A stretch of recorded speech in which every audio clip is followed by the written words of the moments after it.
Praise the Lord. வாழ்வை வளமாக்கும் தேவ வார்த்தை 1 யோவான் 3ஆம் அதிகாரம் 9ஆம் வசனம். தேவனால் பிறந்த எவனும் பாவம் செய்யான், ஏனெனில் அவருடைய வித்து அவனுக்குள் தரித்திருக்கிறது. அவன் தேவனால் பிறந்தபடியினால் பாவம் செய்ய மாட்டான். ஆம் பிரியமானவர்களே, நாம் ஒவ்வொருவரும் தேவனால் பிறந்தவர்கள்.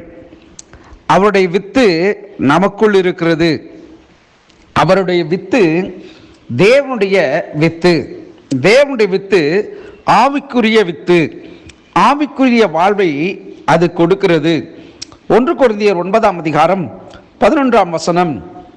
நாங்கள் உங்களுக்கு ஞான நன்மைகளை விதைத்திருக்க உங்கள் சரீர நன்மைகளை அறுத்தால் அது பெரிய காரியமா என்று சொல்லப்பட்டிருக்கிறது. இந்த வித்து தேவனுடைய வசனம். யாக்கோபு 1:18 அவர் சித்தம் கொண்டு தம்முடைய சிருஷ்டிகளில் நாம் முதற் பலன்களாவதற்கு நம்மை சத்திய வசனத்தினாலே ஜனிப்பித்தார் என்று சொல்லப்பட்டிருக்கிறது. ஆம் பிரியமானவர்களே, அவருடைய வித்து என்பது அவருடைய வார்த்தை, அவருடைய வசனம், அவரே. இன்னும் சொல்ல வேண்டும் என்று சொன்னால் 1 பேதுரு 1ஆம் அதிகாரம் 23ஆம் வசனம் சொல்லுகிறது, அழிவுள்ள வித்தினாலே அல்ல, என்றென்றைக்கும் நிற்கிறதும் ஜீவனுள்ளதுமான தேவ வசனமாகிய அழிவில்லாத வித்தினாலே மறுபடியும் ஜனிப்பிக்கப்பட்டிருக்கிறீர்களே என்று சொல்லப்பட்டிருக்கிறது. இந்த வித்தானது நம்மை உயிர்ப்பிக்க கூடியதாக இருக்கிறது.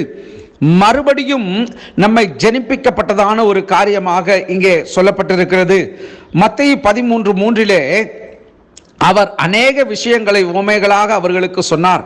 கேளுங்கள், விதைக்கிறவன் ஒருவன் விதைக்க புறப்பட்டான் என்று சொல்லப்பட்டிருக்கிறது. இதை ஏன் இப்பொழுது சொல்லுகிறேன் என்று சொன்னால், வித்து வித்து என்று சொன்னால் எதையோ ஒன்றை நாம் நினைத்துக் கொள்கிறோம். அப்படி அல்ல. வித்து என்று சொன்னால் தேவனுடைய வார்த்தை, தேவனுடைய வசனம். அது நமக்குள் அது காணப்படுகிறபடினாலே அவராலே நாம் ஜனிக்கப்பட்டவர்களாய் இருக்கிறோம். அது ஜனங்களின் இருதயங்களில் விதைக்கப்பட்டு முளைத்து ஒரு புதிய தன்மையை உருவாக்குறது என்று வேத பின்னணியங்கள் சொல்லுகிறது. இந்த நாளிலே நாம் இந்த 9ஆம் வசனத்தை வாசித்தோம் அல்லவா? தேவனால் பிறந்த எவனும் பாவம் செய்யான். சில நாட்களாக நான் இந்த பாவத்தை குறித்து நான் சொல்லிக்கொண்டே இருக்கிறேன். இது அநேகருக்கு உண்மையாகவே பிரயோஜனமாக இருக்கும். நான் அநேகருக்கு என்று சொல்வதை காட்டிலும் எனக்கு பிரயோஜனமாக இருக்கிறது. தேவனால் பிறந்த நான் பாவம் செய்ய மாட்டேன், தேவனால் பிறந்த நான் பாவம் செய்ய முடியாது என்கிற ஒரு விசுவாசத்தோட இந்த வார்த்தையை நான் பகிர்ந்து கொடுக்கிறேன். ஆகவே அந்த விசுவாசமானது அது உங்களையும் பற்றி பிடிப்பதாக என்று இயேசுவின் நாமத்தினாலே நான் சொல்லுகிறேன்.